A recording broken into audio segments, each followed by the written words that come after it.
Okay, everybody. Let's start with that rundown that I said. So, in the last video, I spent the majority of it complaining about how a lot of cartoons nowadays, good and bad, tend to use the exact same art style, especially on Cartoon Network, and I'm not really a big fan of how basically that's giving some people an excuse to just not be creative with how they design their shows. Like, there's just something about that bugs me.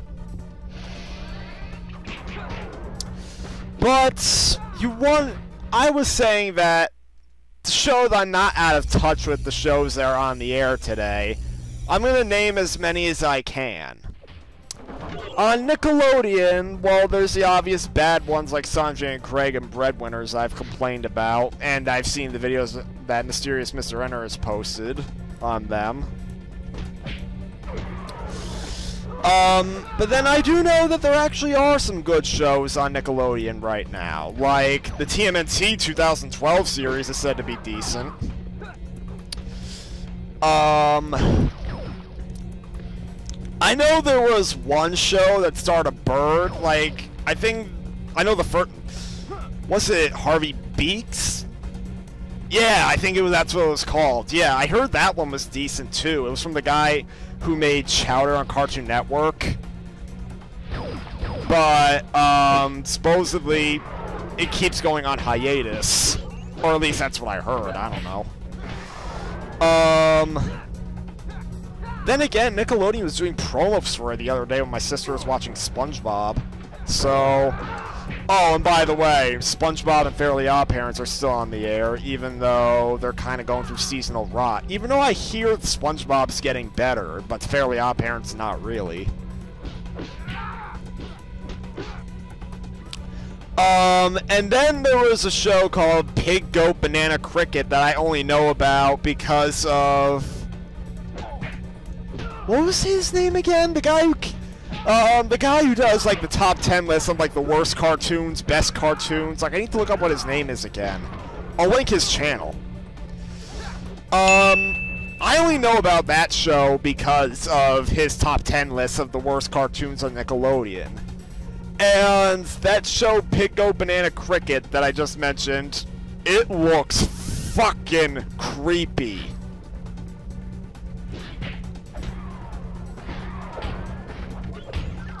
I don't think I'd ever watch it. Then I hear another good show on there that I think only just recently airing was, I think it was called The Loud House, where it's like this one boy with all his siblings that are sisters.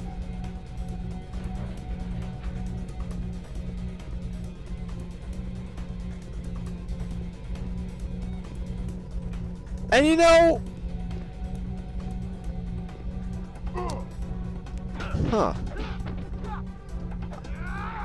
I actually did notice that, you know, that Pig, Goat, Banana, Cricket show, as well as, The Loud House, they seem to be going for kind of a retro art style. Like, the first one, I'm not gonna say that stupid name again, it's going for, like, a lot of how, oh my god, like how a lot of old Disney cartoons looked like in the 30s. But then The Loud House, from what I can tell, it's kind of doing... Like, to me, it kind of has, a modernized look, kind of mixed with, like, something that Rocky and Bullwinkle would look like, for lack of a better explanation. Like, a lot of those old cartoons from the 60s.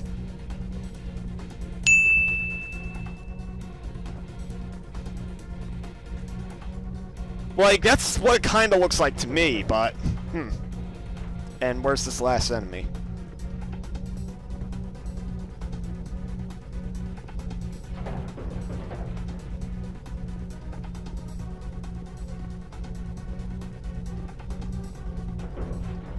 Are you fucking kidding me? Where is it?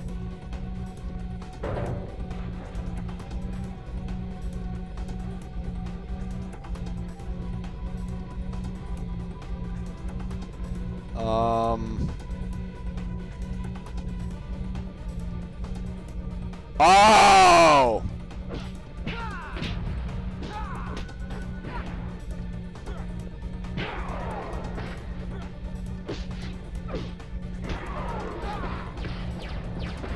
Die! Alright, do we have any more? Alright, well, let's continue to the roll call. I'll be honest, I'm not gonna name the live-action shows, because I don't really keep track of those, but...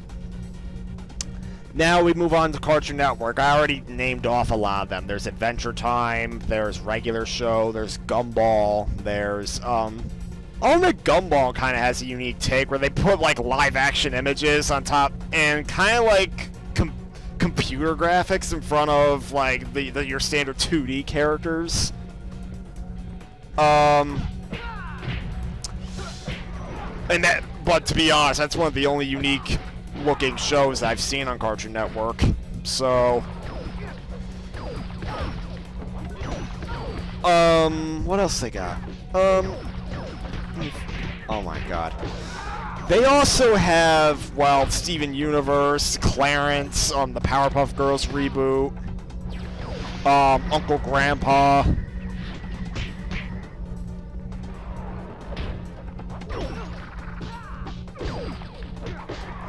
Teen Titans Go.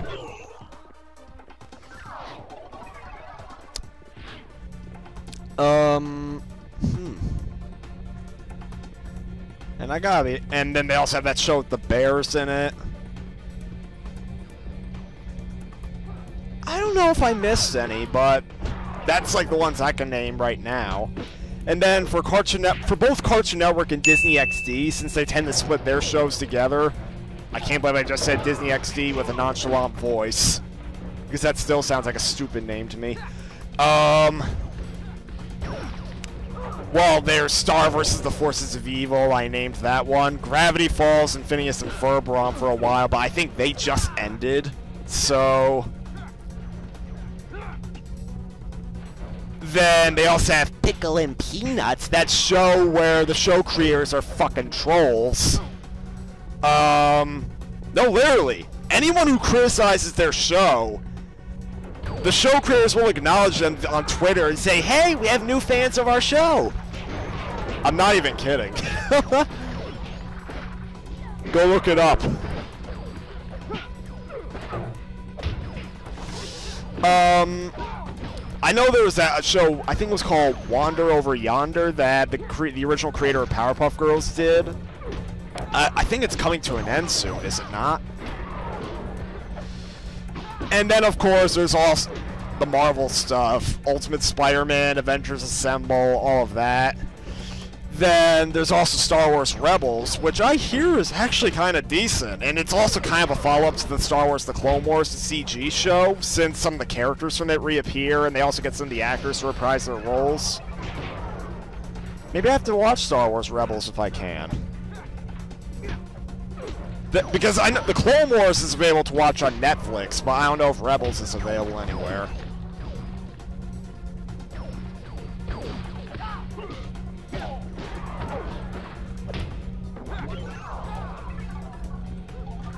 And you know, that's another thing.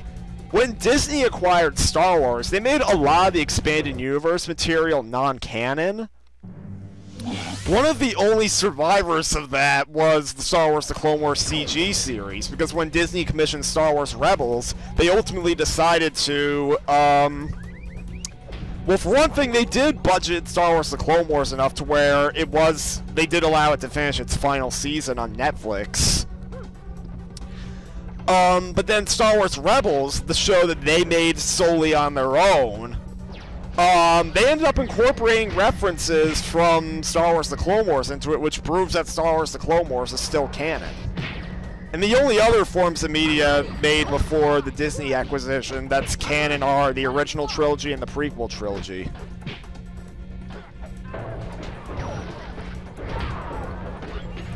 And you know, I wonder if Disney or J.J. Abrams or somebody would make an official version of the Phantom edit. Oh, now Raven's free. You know what, Raven? Time for you to fight. I'm ready.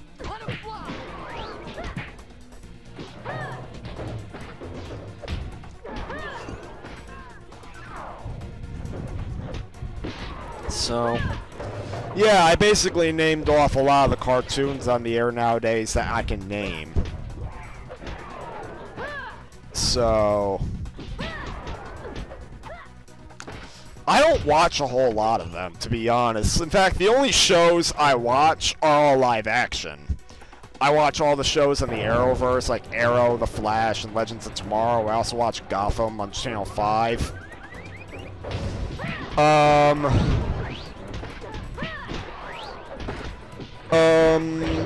And I also watch Walking Dead and Better Call Saul on AMC.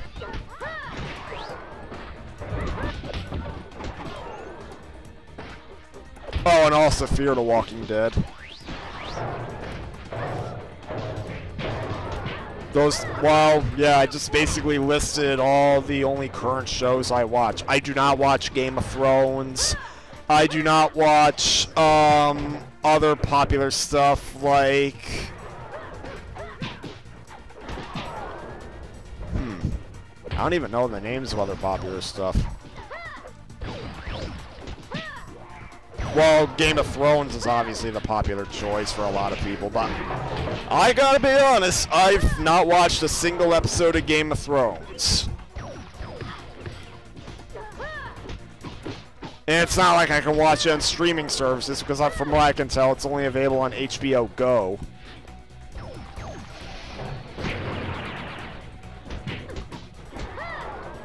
Or is it even available on HBO Go? And I don't have HBO Go. I only have Amazon, Netflix, and Hulu.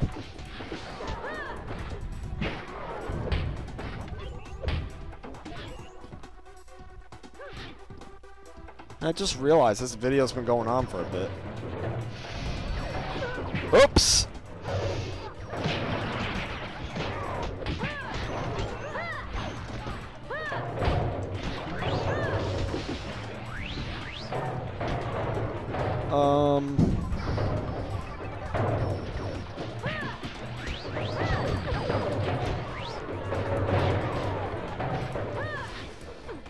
So, if you want to tell me in the comments what are the best shows, cartoons for me to watch, then go on ahead.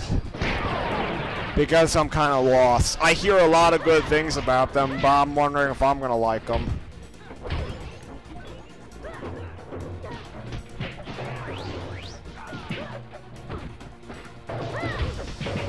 Then again, meanwhile, I say, well, let me rephrase. Meanwhile, while I say part of the reason I kind of am turned off by a lot of cartoons nowadays is how they all look the same to me and don't really seem to get creative with their art styles and all that. That's more of a pet peeve of mine that I could easily get over if I hear really good things about these shows, and I ultimately end up watching them, and I think they're really good. You know? If any of you know who the YouTuber Josh Scorcher is, he stated openly that he knows how good the Mass Effect trilogy is. Meanwhile, he does not want to play the Mass Effect trilogy for one reason: the cover system.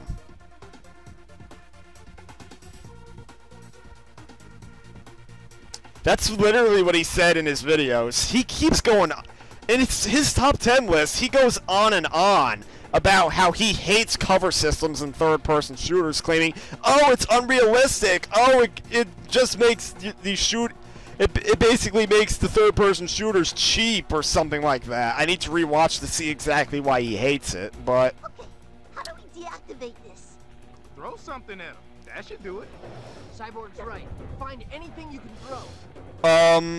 And in my opinion, I mean, well, everyone has their own little pet peeves. Like I listed...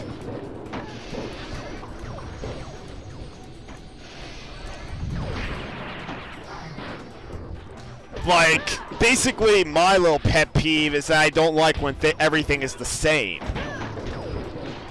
I mean, I'll certainly put up with everything being the same if it's still enjoyable, but, so it's only a minor pet peeve, but...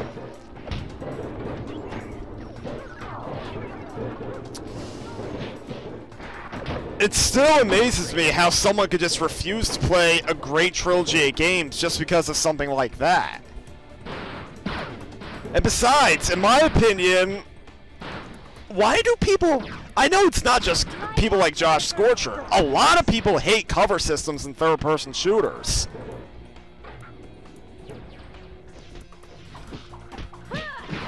And I never really understood why. Sure, from a realism perspective, yeah, it's kind of unrealistic how they can aim from behind cover. But even then, there's some third-person shooters like the Order 1886 where you can't see what's going on behind cover for a more realistic take. So, say what you will about Order 1886, but it did do that, so...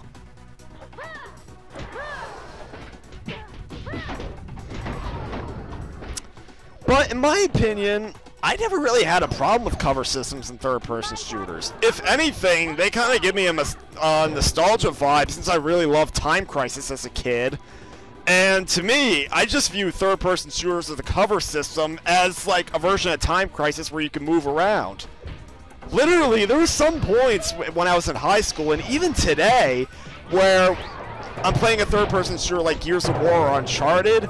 I'm behind one piece of cover, I'm shooting all the enemies I can get a good shot at, and once I kill them all, I do the little beeping noise that Time Crisis uses, I move to the next piece of cover, and as soon as I'm in cover, I sometimes may shout action to myself like Time Crisis.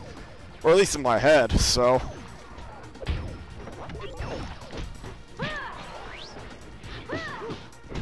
So... But, you know, everyone has their own different tastes, so... That's just me.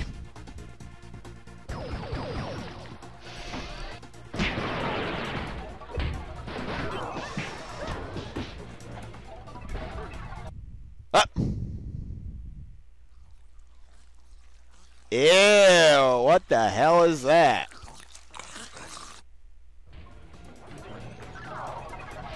Oh wait, I think it's that guy Plasmus from the show. The guy who had to constantly stay asleep, or else he'd emerge into a guy with a bunch of red or pink goo. Plasmus dropping. Yay, Plasmus! Then again, I remember him with those green spots on him. How many extra lives are we gonna get?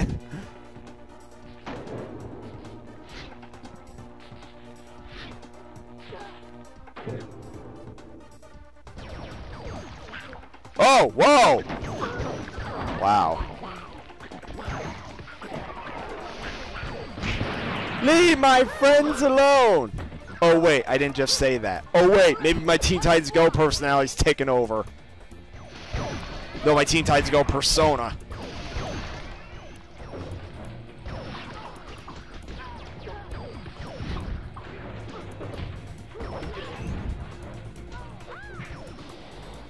Come on, pick it up. Damn it. No! Let go!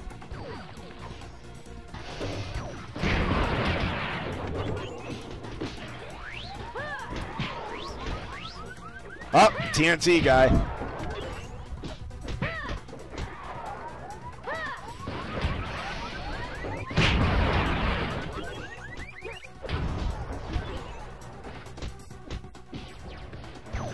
Alright, now we have to hit them.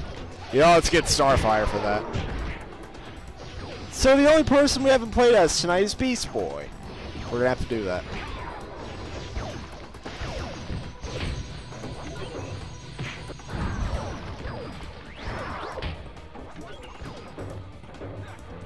I'm ready. Let him fly. I'm ready. Let him fly. You know what? Let's see if Beast Boy can throw bananas. You know what? Let's get King Kong out again.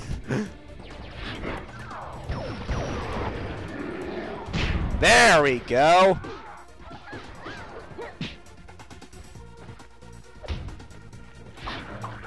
Now bananas will save the day.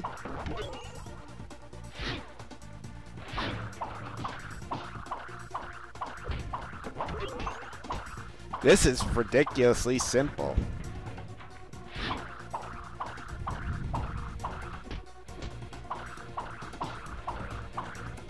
Finally.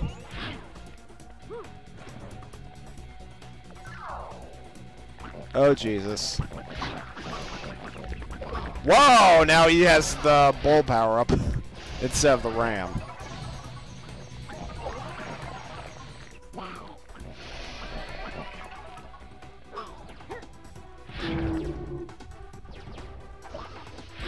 Oh, I see. You know what? Back to Starfire.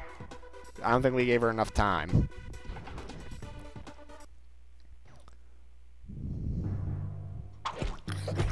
Oh dear.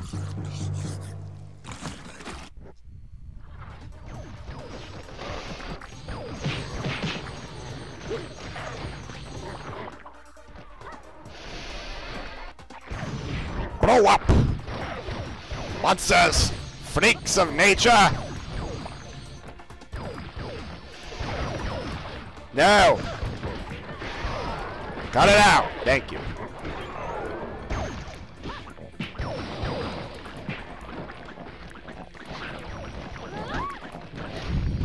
Yeah! No! No! Thank you. No!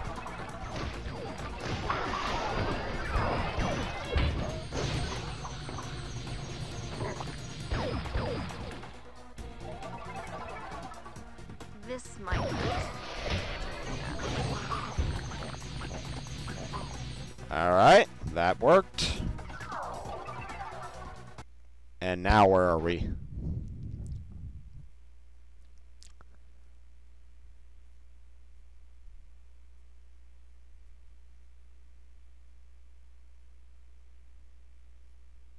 What happened?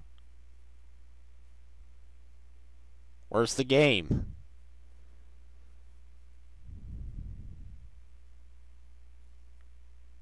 Hello?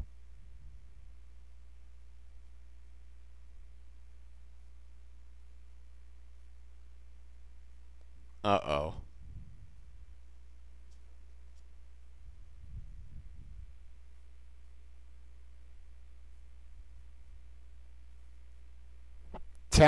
Don't tell me I did that long stretch for nothing.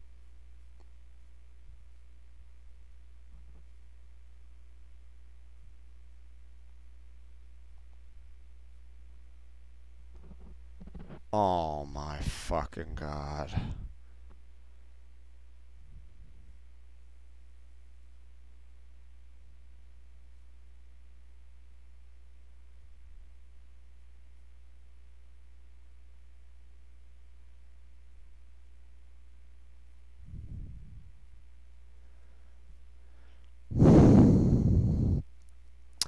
Looks like the game is frozen.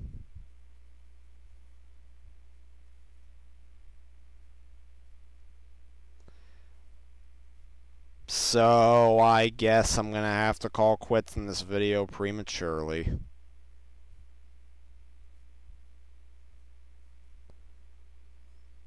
What a shame. Then again, I don't know if it's the game's fault or if it's my copy's fault.